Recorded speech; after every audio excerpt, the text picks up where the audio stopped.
Hi. അങ്ങനെ നമ്മൾ പിന്നെ നമ്മുടെ മുന്തിരിത്തോട്ടത്തിലാണ് കേട്ടോ. നമ്മുടെ മുന്തിരിയെല്ലാം പഴുത്തു തുടങ്ങി. ഇത് നോക്ക്, കണ്ട ഒരു സന്തോഷം. മറ്റേ എന്താ മുന്തിരി പോലെ അങ്ങനെ കൂടുതലൊന്നല്ല, പക്ഷെ ഒരു സന്തോഷം. അപ്പം ഞാൻ മുന്തിരിയെല്ലാം പ്രൂൺ ചെയ്തെല്ലാം നന്നായി കാണിച്ചു തന്നായിരുന്നു. അതെ, ഇതുപോലത്തെ തല വരുന്നതാണ് നമ്മൾ പ്രൂൺ ചെയ്ത് വിടേണ്ടത്. അത് ഞാൻ എപ്പോൾ ഇവിടെ വന്നാലും ചെയ്യും. ഒന്നിച്ചിട്ട് ചെയ്യുന്നത് വേറെ, അല്ലാതെ കാണുമ്പോൾ ഒന്ന് പ്രൂൺ ചെയ്ത് വിടും. എന്നിട്ട് ഞാൻ പൂക്കൾ ഉണ്ടായതൊക്കെ നിറച്ചും കാണിച്ചു തന്നായിരുന്നു. അപ്പോൾ ഇതുവരെയായിട്ട് പഴുത്തിട്ട് ഞാൻ കിട്ടിയിട്ടില്ല. അപ്പോൾ പഴുത്തിട്ടൊന്ന് കിട്ടണമല്ലോ നമുക്ക് മുന്തിരിങ്ങ. എന്തായാലും ഒന്ന് വെയിറ്റ് ചെയ്യാമെന്ന് വിചാരിച്ച് ഞാൻ വെയിറ്റ് ചെയ്താണ്. കൂടുതലൊന്നും ഇല്ലെങ്കിലും നമ്മുടെ മുന്തിരിക്കൊലകളെല്ലാം പഴുത്തു തുടങ്ങി. ഇതുണ്ടോ, സീസണിൻ്റെ ആണോ എന്താണെന്നറിയില്ല. അപ്പോൾ പഴുക്കോ ഇല്ലയോ എന്നറിയാനുള്ള പ്രോസസ്സെങ്കിലും നമുക്ക് കാണാമല്ലോ. അപ്പോൾ ഞാനിതിൽ നിന്ന് ഒരെണ്ണം എടുത്തിട്ടൊന്ന് കഴിച്ച് കാണിച്ചു തരാം. അന്ന് ഭയങ്കര പുളിയായിരുന്നു.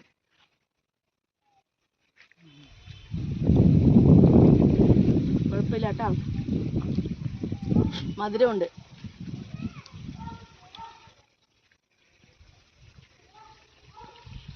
നല്ല വലിപ്പമുണ്ട് കണ്ട.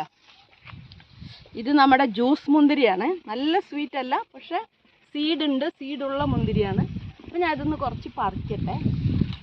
പറിച്ചിട്ട് നിങ്ങൾക്ക് കാണിച്ചു തരാം.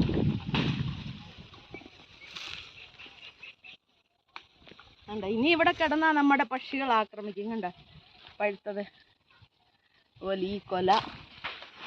ഇനി എന്തായാലും ഇവിടെ നിർത്തണ്ട. നിർത്തിക്കഴിഞ്ഞാൽ ചിലപ്പോൾ പക്ഷികൾ കൊണ്ടുപോകും. കണ്ട, ഈ കൊലയിൽ പഴുത്തു.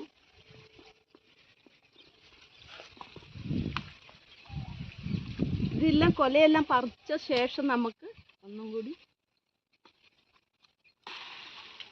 കുറച്ച് വലിപ്പമുള്ള ഒരു കൊല കണ്ട.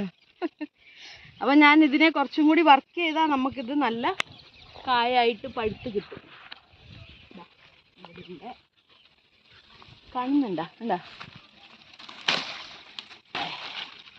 ഞാണോ പറിക്കണമെന്ന് അറിയില്ല. എന്തായാലും ഞാനിങ്ങനെ പറിക്കുന്നുണ്ട്.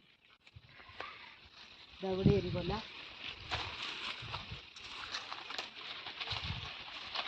അതെ, ഇവിടെ നിറയെ ഇങ്ങനെ ഓപ്പൺ സ്പേസ്. ഇവിടെ മറ്റു ഫ്രൂട്ട്സ് ഒന്നും ഇല്ലാത്തതുകൊണ്ടില്ലേ ഭയങ്കര ആക്രമണങ്ങളായപ്പോഴും.